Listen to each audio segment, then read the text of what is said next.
Hello, everyone. We're going to be reading chapter 14, which is called Dr. Dorian. The next day was Saturday. Fern stood at the kitchen sink drying the breakfast dishes as her mother washed them. Mrs. Arable worked silently. She hoped Fern would go out and play with other children instead of heading for the Zuckerman's barn to sit and watch animals. Charlotte is the best storyteller I ever heard, said Fern, poking her dish towel into a cereal bowl. Fern, said her mother sternly, you must not invent things. You know spiders don't tell stories. Spiders can't talk. Charlotte can, replied Fern. She doesn't talk very loud, but she talks. What kind of story did she tell? Asked Mrs. Arable. Well, began Fern, she told us about a cousin of hers who caught a fish in her web. Don't you think that's fascinating? Fern, dear, how could a fish get in a spider's web?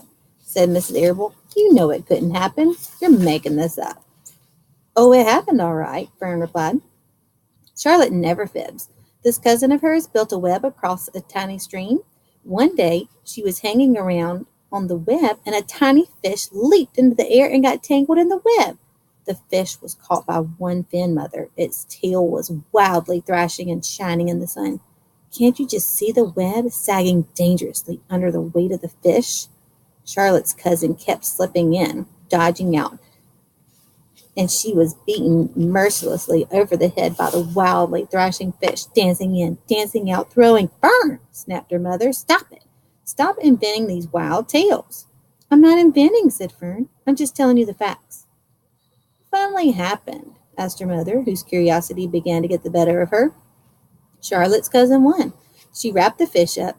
Then she ate him when she got good and ready. Spiders have to eat, the same as the rest of us. Yes, I suppose they do, said Mrs. Arable vaguely.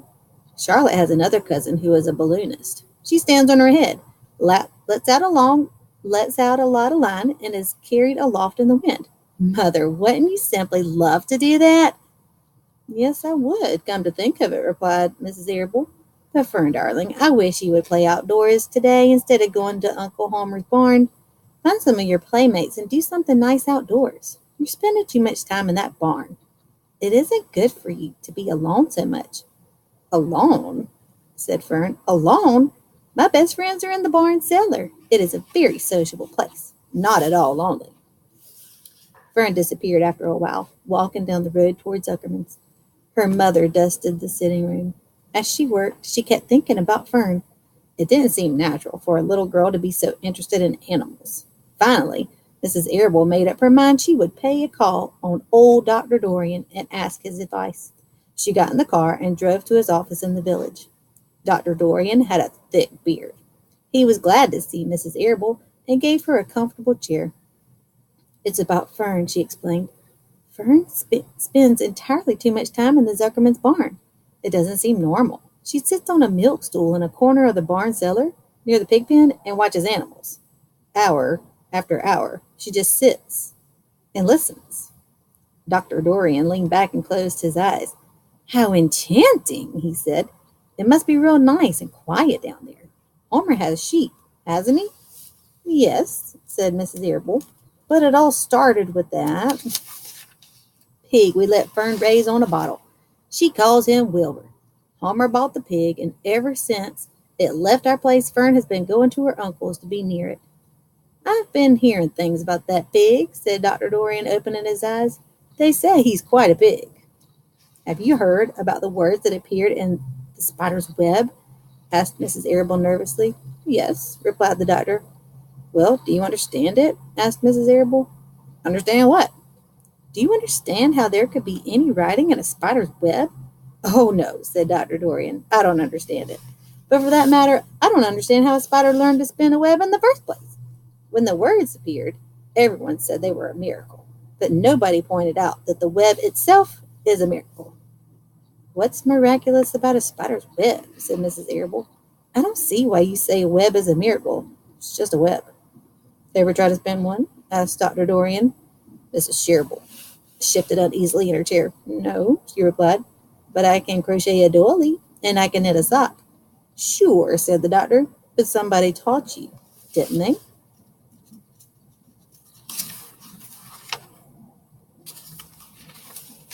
My mother taught me. Well, who told a spider? A young spider knows how to spin a web without any instructions from anybody. Don't you regard that as a miracle? I suppose so, said Mrs. Arable. I never looked at it that way before. Still, I don't understand how those words got into the web. I don't understand it, and I don't like what I can't understand. Oh, none of us do, said Dr. Dorian, sighing. I'm a doctor. Doctors are supposed to know everything. But I don't understand everything, and I don't intend to let it worry me. Mrs. Arable fidgeted. Fern says the animals talk to each other. Dr. Dorian, do you believe animals talk? I never heard one say anything, he replied. But that proves nothing. It is quite possible that an animal has spoken civilly to me and that I didn't catch the remark because I wasn't paying attention. Children pay better attention than grown-ups. If Fern says that the animals in Zuckerman's barn talk, I'm quite ready to believe her.